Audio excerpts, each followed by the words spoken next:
ito. Mag-aayos ng halaman. Kasi tagal ko na rin kasi hindi naiintindi yung mga halaman ko. Kaya ito. Tapos nagkaroon na siya ng anak.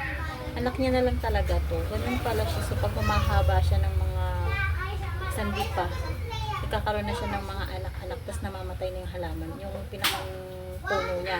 Tapos ang ginawa ko, pinutol ko yung dulo. Yan, yung pinakang dulo. Naging ganyan siya ba? Hindi ko alam kung mabubuhay ito. May ugat naman siyang tatlo. Ayun. Ilipat ko na lang siya sa paso.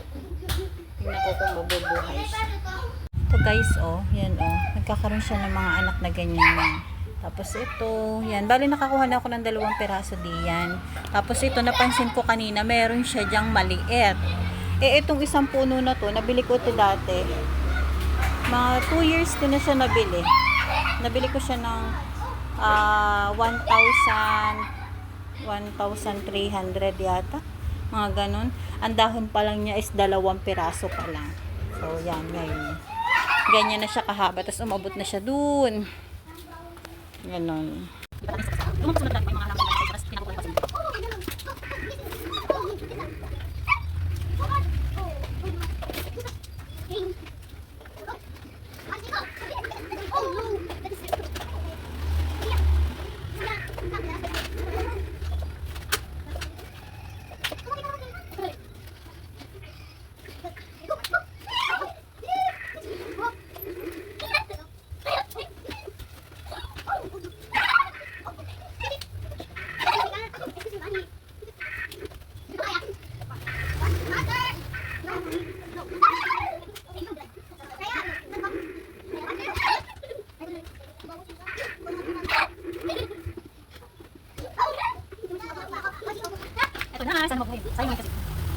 Buwa ako nung pakaya pa ng halaman.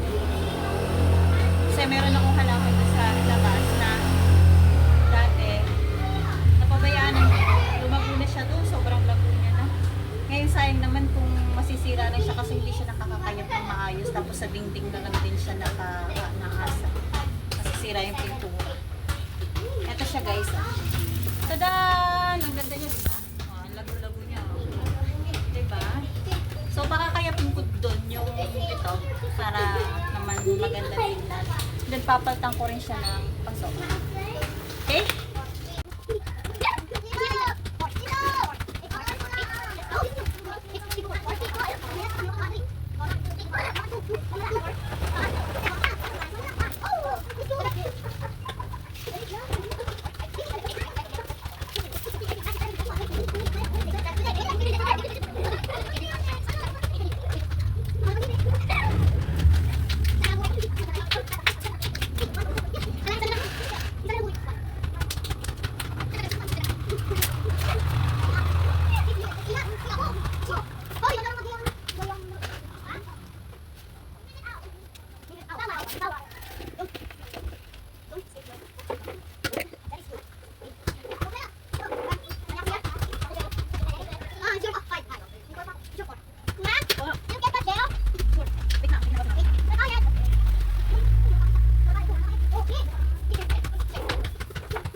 Wala pa